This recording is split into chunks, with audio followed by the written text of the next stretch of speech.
তরকারির ঝোল ঘন করতে চাইলে কিছু কর্নফ্লাওয়ার পানিতে গুলে ঢেলে দিন। লক্ষ্য রাখুন যেন কর্নফ্লাওয়ারের মিশ্রণটি ভালোভাবে তরকারির সঙ্গে মিশে যায়। মাংস রান্নার শুরুতেই লবণ না দিয়ে রান্নার মাঝামাঝি সময়ে লবণ দিয়ে ভালোভাবে নাড়ুন। এরপর দেখে নিন পরিমাণ ঠিক হলো কিনা। যথাসম্ভব পাতিলে ঢাকনা দিয়ে রান্না করুন, এতে খাবারের পুষ্টিমান ঠিক থাকে। চাল ধোয়ার পর 10 মিনিট রেখে দিন, তারপর রান্না করুন অথবা রান্নার সময় 1 চা চামচ তেল দিয়ে দিন। দেখবেন ভাত সুন্দর ঝরঝরে হয়েছে। মুরগির ফ্যাট এড়াতে চাইলে চামড়া ছাড়িয়ে মুরগি রান্না করুন, কারণ মুরগির চামড়াতেই প্রধান ফ্যাট থাকে।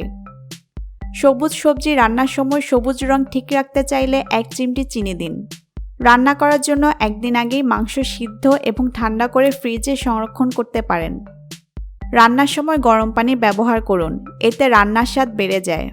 ফ্রিজের মধ্যে আষ্টে গন্ধ দূর করতে চাইলে ফ্রিজে 1 টুকরো কাঠকয়লা রেখে দিন।